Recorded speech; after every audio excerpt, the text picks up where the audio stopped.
আমরা বুঝি না ইহুদি নাসারা কাফির মুশরিকেরা তারা দেখে তাদের চরিত্র বলতে কিছুই নাই, সব তারা হারাইয়া দিয়েছে। নৈতিক চরিত্র বলতে কিছুই নাই। মা বাবার সঙ্গে তাদের কোনো সম্পর্ক নাই। মা বাবাকে কি ব্যবহার করতে হয়, কিভাবে আদব করতে হয় তারা জানে না। ভাইয়ে ভাইয়ের সঙ্গে কি মহব্বতের সম্পর্ক থাকতে হয় তা তারা জানে না। প্রতিবেশীর সঙ্গে কি ব্যবহার করতে হয় এটাও জানে না। ধনী গরিবের সঙ্গে কি সম্পর্ক রাখতে হয় তাও জানা নাই। স্বামী স্ত্রীর কি সম্পর্ক, কি ব্যবহার তাও জানা নাই। পর্দা বলতে কিছুই নাই।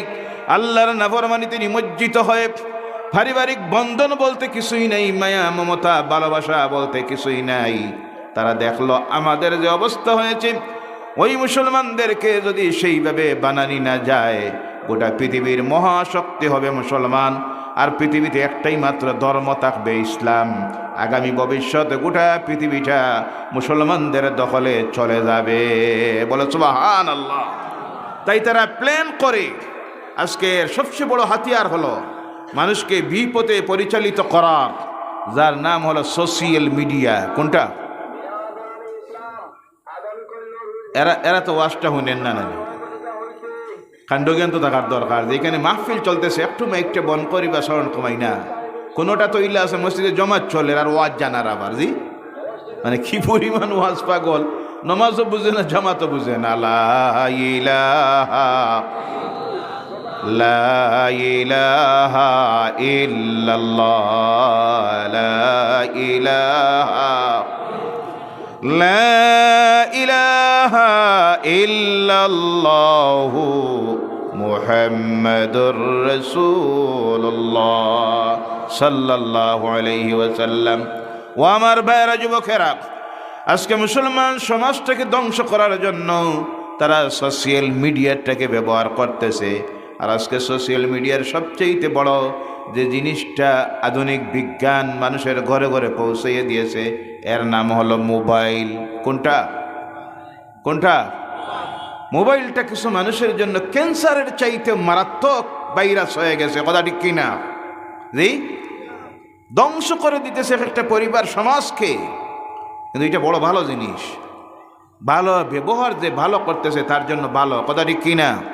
তো আমাদের সমাজের বেশিরভাগ যুবক যুবতীরা, মা বোনেরা এটাকে ভালোর রাস্তায় ব্যবহার করতেছেন না, ধ্বংসের দিকে চলে যাইতেছেন। যেমন ব্লেড, বুঝুন তো ব্লেড? জি, ব্লেড দিয়ে যদি কেউ, এর ব্যবহারের দুইটা দিক আছে। ব্লেডটা যদি কেউ নখ কাটে, শেভ করে, মুছ কাটে, চুল কাটে, তাহলে নেকি না গুনাহ? জি, ব্লেড দিয়া নখ কাটলে, মুছ ছোটো করলো, চুল ছোটো করলো, নেকি হইব না গুনাহ হইব? নেকি হইব। কথা বুঝতে অসুবিধা হয় নাকি? আবার এই ব্লেড দিয়ে যদি কারোর গলা ধরে মার্ডার করে, নেকি হইব না গুনাহ? অনুরূপভাবে এই মোবাইলের ব্যবহারের মধ্যে নেকি আর নেকি আছে। আর এই মোবাইলের মাধ্যমে গুনার গুনাহ, জাহান্নাম আর জাহান্নাম খরিদ করতেছে।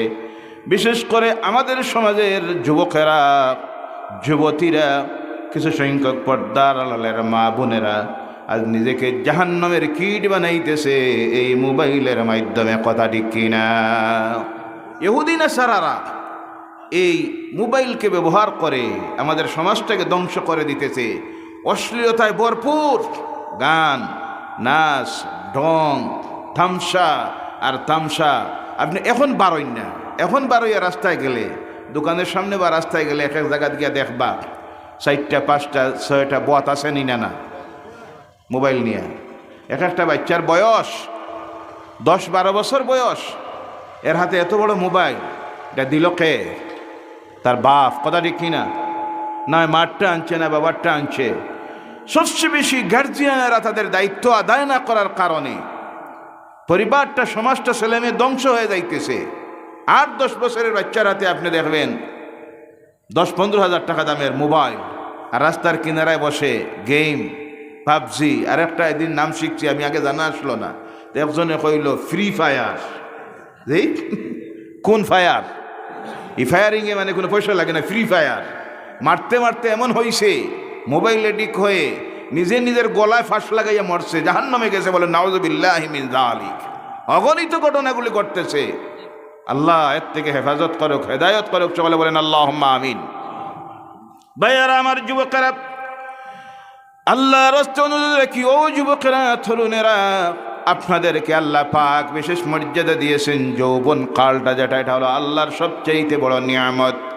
মানবের জীবনের মধ্যে আল্লাহ তিনটা সময় দেয়। কয়টা সময় বলবেন তাড়াতাড়ি? কয়টা?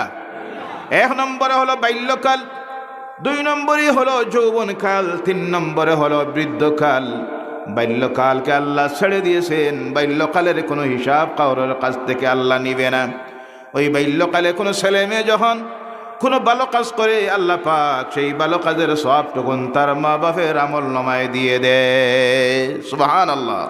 যেমন মা নামাজের মধ্যে দাঁড়িয়ে আছেন মুসল্লায়, ছোট বাচ্চা নামাজ জানে না, কিন্তু মার কিনারায় গিয়ে দাঁড়িয়ে গেছে, মার দেখা দেখি রুকু দেয়, সজদা দেয়। অথবা মা তিলাওয়াতের মধ্যে লেগেছেন, ছোট বাচ্চা তিলাওয়াত জানে না, একটা বই হাতের মধ্যে নিল বা একটা খাতা নিল, আর মার কিনারার মধ্যে বসে দিকে তাকায়। আমার আল্লাহ রাব্বুল আলামিন ওই বাচ্চাটা কিছু না পড়লেও মার তিলাওয়াত দেখে যখন মার কিনারায় বসে গেছে বইটা নিয়ে, আল্লাহ পাক মা তিলাওয়াত করে যে সব হয়, বাচ্চার এই দেখার কারণে সমান সব মার আমল নামায় লিখে দেয়। জোরে বলেন সুবহানাল্লাহ। বাপ নামাজে যাইতেছেন মসজিদে, বাচ্চা নামাজ জানে না, কিন্তু বাবা সঙ্গে নিয়ে গেল, পিছনের সবে বসাইয়া রাখলো, ইমাম সাহেবের সঙ্গে দাঁড়ায়, এই দিকে সেই দিক তাকায়, রুকুও দেয়, সিজদা দেয়। এই যে কাজটা করতেছে, আল্লাহ রাব্বুল আলামিন এটাকে নামাজ হিসাবে গণ্য করে তার বাবার আমল নামায় সব লিখে দেয়। ওই যে বাল্যকাল, কোনো হিসাব আল্লাহ নিবে না, কিন্তু আপনার কাছ থেকে সবচেয়ে বড় যে কালটার হিসাব আমার আল্লাহ নিবেন, সেই কালটা হলো যৌবনকাল, যুবককাল। কোন কাল? যুবককাল। এর কারণে আল্লাহ রাসূল বলছেন, ও যুবকেরা শুনে রেখো, আল্লাহ পাক কিয়ামতের দিন 60টা প্রশ্ন মানুষকে করবে। আর এক হাদিসের মধ্যে আসছে 5টা প্রশ্ন। কয়টা? 5টা প্রশ্ন করবেন। এই 5টা প্রশ্নের উত্তর যতক্ষণ কোনো মানুষ দিতে পারবে না, নর হোক নারী হোক, হাসরের ময়দানে এক কদম আগে দিয়ে যাওয়া সম্ভব হবে না। এর মধ্যে একটা প্রশ্ন হবে, তুমি তোমার যৌবন কালটাকে কি কাজে ব্যয় করেছ? জবাবে দিতে হবে কার কাছে? জোরে বলেন, কার কাছে? আমাদের এই কালটা অনেকের চলে গেছে, অনেকের আইতেছে, অনেকের চলতেছে। চিন্তা করবেন একটাবার, এই সময়টাকে কি কাজের মধ্যে ব্যয় করতেছি? একদিন আল্লাহর কাছে জবাব দিতে হবে। আল্লাহ রাসূল বলেন, 11 প্রকার মানুষকে আল্লাহ তার আরশে আজিমের ছায়ার নিচে জায়গা দিবে কিয়ামতের দিন। যেই দিন মানুষের শরীর দিয়ে গাম বাইর হতে থাকবে, মানুষের গামের মধ্যে সাঁতার দিবে, কেউর কোমর পর্যন্ত গামে ডুবে যাবে, কেউর গলা পর্যন্ত হবে। প্রত্যেক মানুষ নাফসি নাফসি বলতে থাকবে। ময়দানের একটা দিন হবে দুনিয়ার দিনের সঙ্গে যদি হিসাব মিলানি হয়, কতটুকু লম্বা হবে? সাহাবায়ে কেরাম আল্লাহ রাসূলকে যখন প্রশ্ন করেন, আল্লাহ রাসূল জবাব দিতেছেন না, কারণ রাসূল মন গড়া কোনো জবাব দিতেন না। জিবরাইল চলে আসলেন। সাহাবায়ে কেরামরা বলেন, আল্লাহ রাসূলের কাছে জিবরাইল আসলে রাসূলের চেহারার দিকে দেখে আমরা বুঝতে পারতাম, রাসূলের চেহারা দিয়ে গাম বাইর হয়ে যাইত, চেহারা লাল হয়ে যাইত। তখন আমরা বুঝতাম জিবরাইল চলে এসেছেন, ওহী নাজিল হচ্ছে। আমরা জিজ্ঞাসা করলাম, ইয়া রাসূলুল্লাহ সাল্লাল্লাহু আলাইহি সাল্লাম, কিয়ামতের দিন হাসরের ময়দানে যে দিন হবে, এই দিনটা দুনিয়ার কত দিনের সমান হবে? আল্লাহ আয়াত নাজিল করেন, জিবরাইল আসলেন, আল্লাহ রাসূল বলেন, মিকদারুহু 50 আলফ সানা। ওই হাসরের ময়দানের একদিন হবে দুনিয়ার 50,000 বছরের সমান। সুবহানাল্লাহ। কতদিন? 50,000 বছরের সমান হবে। এখানে হাজার হাজার বছর মানুষ দৌড়াইতে থাকবে, কিন্তু বিচার শুরু হবে না। কিন্তু সেই দিন যে সব যুবকেরা দুনিয়ায় জওয়ানকের জিন্দেগিকে আল্লাহর আদেশ মেনে কাজে লাগাইছে, আল্লাহর নিষেধ মেনে চলেছে, আল্লাহ তাদেরকে তার আরশে আজিমের ছায়ার নিচে জায়গা দিবে। বলে সুবহানাল্লাহ। ও আমার ভাইয়েরা, যুবকেরা, ইতিহাস দেখেন, আল্লাহর দিন জমিনে প্রতিষ্ঠিত হয়েছিল কাদের হাত ধরে। আজকে আমরা নামাজ পড়তেছি এই মসজিদে, জামাতে নামাজ পড়তেছি। এই জমিনে ইতিহাস তৈরি করে গেলেন সর্বপ্রথম যিনি আল্লাহর জমিনে জামাতে নামাজ পড়াইয়াছিলেন আল্লাহর রাসূলকে সঙ্গে নিয়ে আল্লাহর ঘরের কিনারায়। তিনি ছিলেন হযরতে ওমর ইবনুল খাত্তাব রাদিয়াল্লাহু তাআলা আনহু। বলে সুবহানাল্লাহ। আজকে যুবক ভাইয়েরা মসজিদের দিকে আসেন না, মসজিদে ঢুকতে চায় না। ও আমার যুবক ভাইয়েরা, তরুণেরা, একটাবার খেয়াল করুন, ইতিহাস দেখেন। হযরত ওমর ইবনুল খাত্তাব রাদিয়াল্লাহু তাআলা আনহু আল্লাহ রসুলকে হত্যা করার জন্য তরবারি হাতে নিয়ে বাইর হয়েছেন। প্রতিজ্ঞা করেছেন, এক ফোঁটা পানি পান করবো না যতক্ষণ না মুহাম্মদের মাথা আমার হাতে আসবে। বলেন নাউজুবিল্লাহ। ইতিহাস অনেক নাম্বার। আল্লাহ রসুলের কাছে গেলেন, কলেমা পড়ে ঈমান আনা মাত্র সেই ওমর নামের যুবকের মুখ দিয়া কোন কথাটা বাইর হয়েছিল?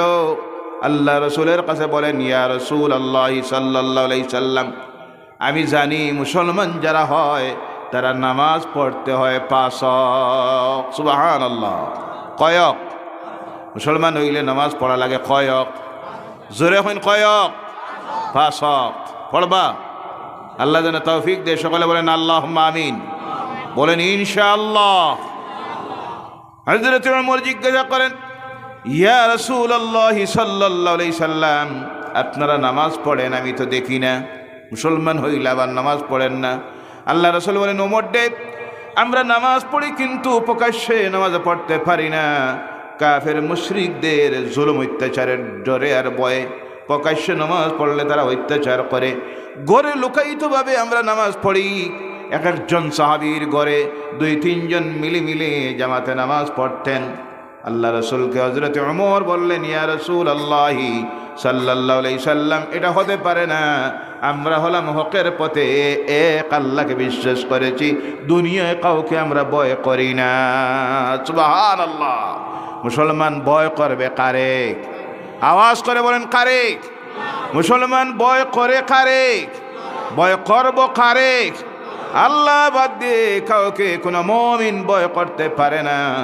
হযরত ওমর বলেন, ইয়া রাসূলুল্লাহ সাল্লাল্লাহু আলাইহি সাল্লাম, বাতিল যারা তারা প্রকাশ্যে তাদের দেবদেবতা লাত এবং উজ্জার ইবাদত করবে, আর এক আল্লাহর ইবাদত লুকাইয়া করবে, সেটা হতে পারে না। চলুন আমার সঙ্গে। এই বলে আল্লাহ রসুলকে সঙ্গে নিয়ে হযরত ওমর ইবনুল খাত্তাব রাদিয়াল্লাহু তাআলা আনহু আল্লাহর ঘরের দরজার সামনে এসে দাঁড়াইলেন। দাঁড়িয়ে বললেন, ইয়া রাসূলুল্লাহ সাল্লাল্লাহু আলাইহি সাল্লাম, আমি জানি নামাজ পড়তে গিয়ে আজান দেওয়া হয়, আজানের ব্যবস্থা করান। আল্লাহ রসুল বললেন, বিলাল রে। বিলাল তখন আল্লাহ রসুলের সঙ্গে। ওই বিলালকে আল্লাহ রাব্বুল আলামিন, যদিও মানুষ ছিলেন বাট্টি সাইজের, কালো, অত্যন্ত কালো, আবিসিনিয়ার নাগরিক, কিন্তু আল্লাহ পাক তাকে এক নিয়ামত দিয়েছিল, তার গলার আওয়াজ। আল্লাহ রসুল বলেন, বিলাল তুমি আজান দেও।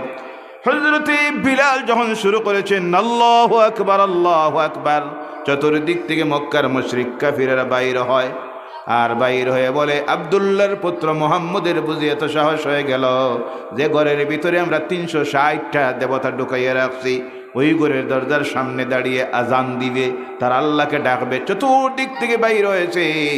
বাইর হয়ে এসে দেখে, আহারে, এখানে শুধু মুহাম্মদ উপস্থিত নয়, মুহাম্মদের এক সাইডে দাঁড়িয়ে আছেন হযরত ওমর ইবনুল খাত্তাব, আর আরেক দিকে দাঁড়াইয়া আছে হাবশী বিলাল। সুবহানাল্লাহ।